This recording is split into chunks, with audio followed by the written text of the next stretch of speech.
Hello, everybody. Welcome to Billboard Comics. I'm Bill, and welcome to an exciting new festival of information that I'm creating here. It's a brand new segment I'm doing for this thing, and hope you like it as much as I do. I'm a history buff, and I always want to do something like this. It's a segment I'm going to call The Crossroads of Comic Books and History. It's a time when basically how comic books have somehow bumped up against or been influenced by real world events that are happening outside our window. Something that people might not realize now, years after the fact. I've always been a fan of like comic book history and real world history, and I just got around to thinking about certain characters and certain issues and certain things that happen because of the what happened on the outside there. I'm thinking wow, what would have been a whole lot different if this never happened and stuff like this. So this is going to be basically what it is. It's going to be my way of going through history and explaining to you what happened. We're going to, first off, this is the first installment is going to focus on the Punisher.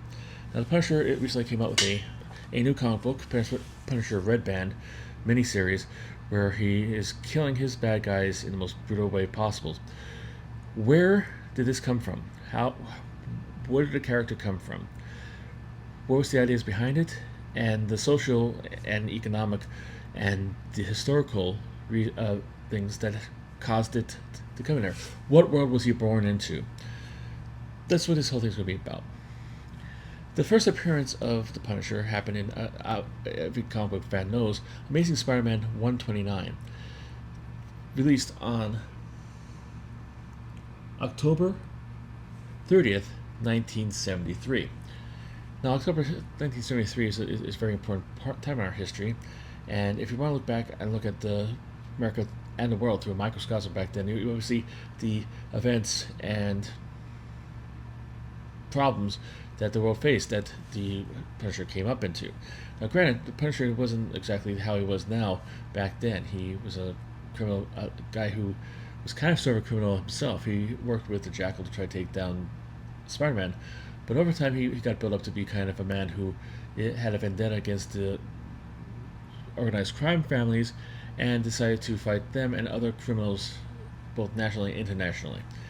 So, where did the Punisher come from, and why was the 1970s, during the 1970s, a fertile ground for the Punisher to grow up into? First of all, we have to talk about crime. Crime during the 1970s doubled from the 1960s.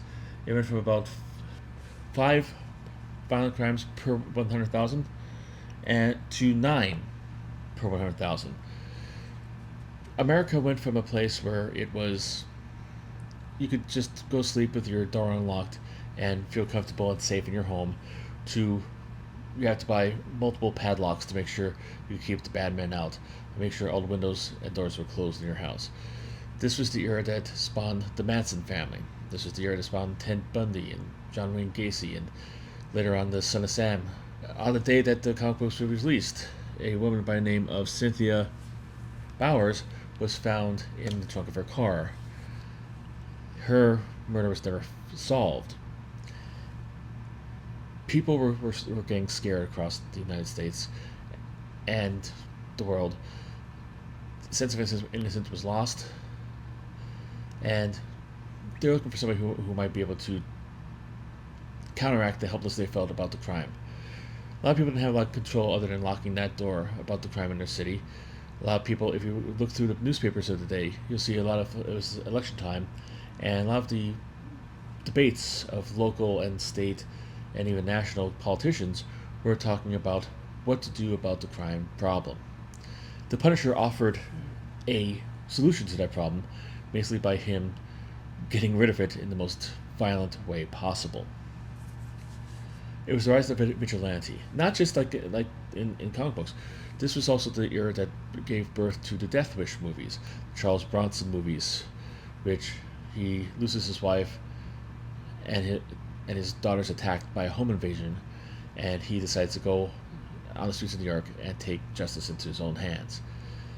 It was a fairy tale for a very scared population who really wanted to actually have, something they could root for that would help them counteract what they felt was the growing trend of violence. However, the Punisher was not created out of whole cloth just because of crime. He has a very succinct and very, very tangible inspiration. That is the Executioner novels. Have you ever heard of the Executioner novels by Don Pendleton? They're a series of like hundreds and hundreds of novels. I believe released every month from like around 1969 all the way up to 2008 to present, which features a character by the name of Mac Bolan. So stop me if this sounds familiar to you. Stop me if like this. Let me describe Mac Bolan for you right now. Mac Bolan is a former military man who served time in Vietnam, whose family was killed through the devices of an organized crime family, which caused him to come back to the United States and use his military training to engage in a war with the mafia.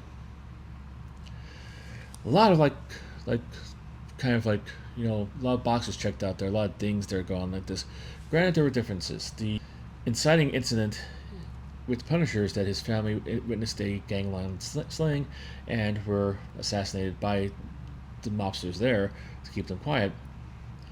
In the Mac Bolan case, his father got into trouble with loan sharks and was trying to pay them back, ending up getting I think his legs broken, and his daughter decided to try to help him out, and as to help his father out, the gangsters forced her into prostitution.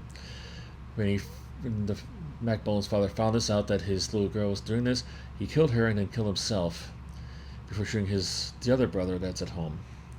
And this is the inciting incident for that. Also, there's other stuff going on there, I believe Frank Castle was a Marine, and Mac Bolan was a member of the. And I believe Mac Bolan was in the Air Force.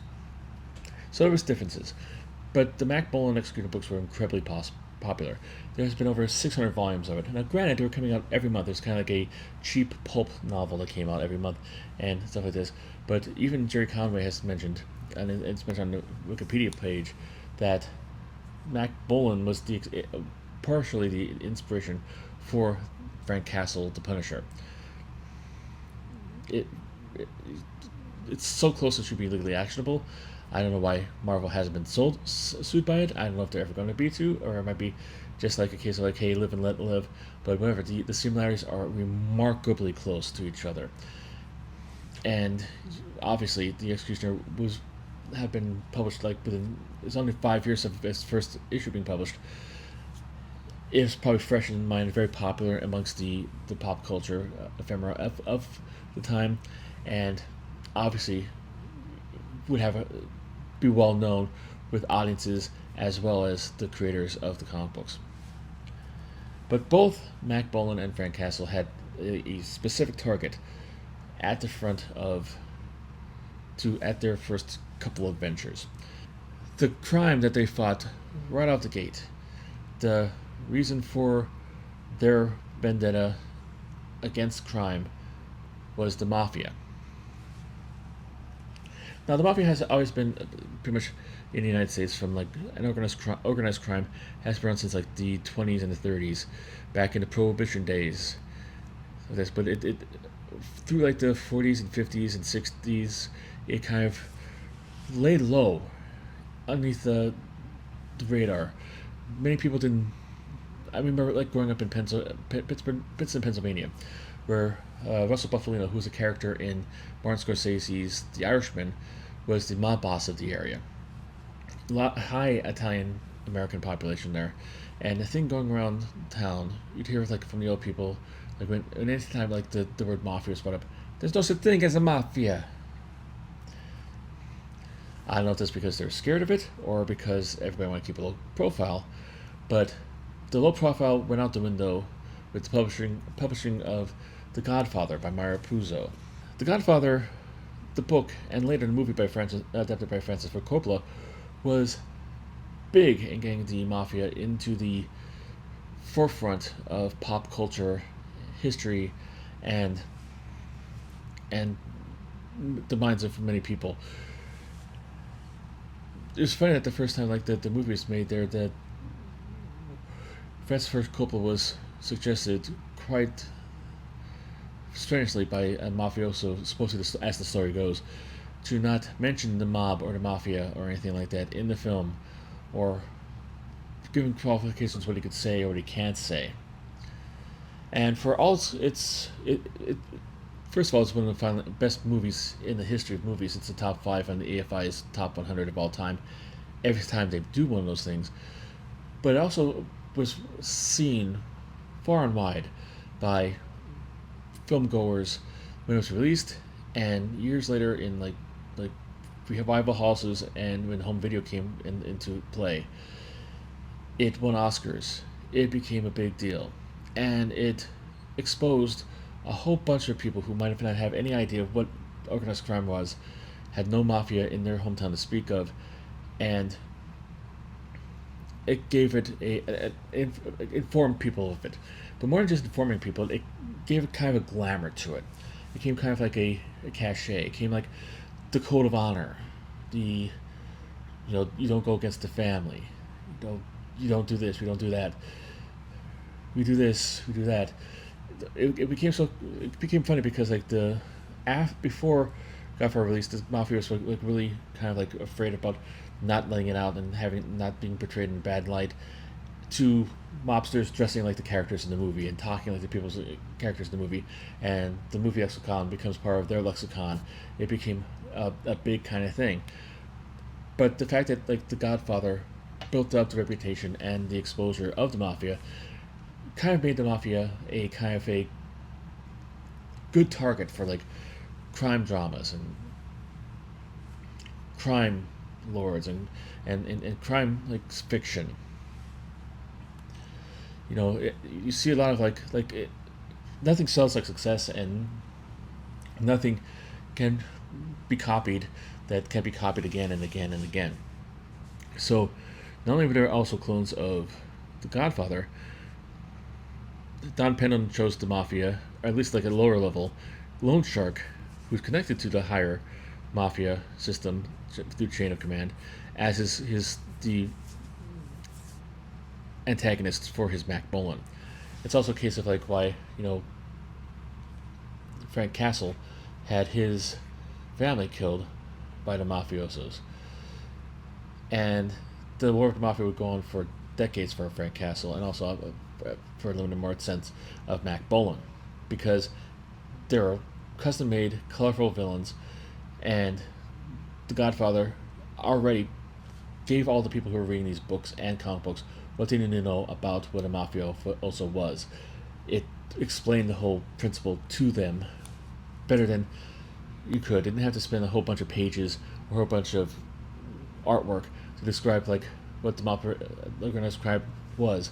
Yeah, this guy's a mobster, and all you have to do is take that, and that cut the whole storytelling down quite considerably. So, therefore and forthwith, that's why that the mafia, in my opinion, was a main villain for the Punisher as in his early days. So, you might think that the Punisher is, has taken a whole bunch of different concepts now, especially with the right wing organizations, but to understand like how that happened, you have to go back to how it started and like where he was born from. He was born into an era. To recap this, let me just finish. Into an era with high crime rates, where the people were scared about the world around them, and where even crimes weren't even making the front page anymore. They're going to third and fourth pages because it became so common. Also, he was born in a time when another popular character provided a blueprint of how he could actually operate in the comic books. Mac Bolan showed Frank Castle how to fight a war against the mafia, and also helped him get a whole audience of people who enjoyed the film, and also gave him access to an audience who are already predisposed to like a character such as that, because Mac Bolan had a whole lot of similarities to Frank Castle. And also, he also had the perfect villain in the organized crime mafia of New York City, a organized crime in the syndicate that was glamorized by Godfather and line of films and other films along the line. This all came together to provide the fertile breeding ground for Frank Castle, the Punisher, which he used and grew up in. Crime was an issue throughout the 70s into the 80s until it finally kind of like died down in the late 80s. So this was during the time when Frank Castle went from guest star to starring in his own features to getting his own comic book series. The Godfather series had installments mostly in the 70s, but had its final installment in 1990. And also, there's also a whole bunch of other ones like Once Upon a Time in America, Mobsters, The Sopranos, a whole bunch of other things that were spawned out from that capture the same zeitgeist that Frank Castle did by choosing to have the organized crime members as his villains. And also had the whole Mac Bolan books, which are still being published today. Not by Don Pendleton, I believe he has passed away now, but it has gone on to other probably family members or other assistants, and are still being made today. You can probably find it in better bookstores. You can find them on Amazon being sold all the way from number one all the way down, usually in collector's editions and stuff like this. So he's still around too, proving that the concept is incredibly popular. So if you're reading Punisher Red Band this week and wondering where it came from, hopefully this gives you a little insight into that. If you have any commentary or questions about that, leave me a comment. If you like this little bit, I'll probably do more about other stuff along the way. Leave me a comment. See if there's a topic you want covered. Let me know. And if not, well, let me know that too, as well too. And please subscribe and like. It helps out with the algorithm and also helps out with me knowing how this is going over. This is a brand new thing I'm really excited about, and hopefully I did it well enough for you that you enjoy it. But let me know in the comments or through a like or a subscription. All right, that's all for this week. Until next time, keep on collecting.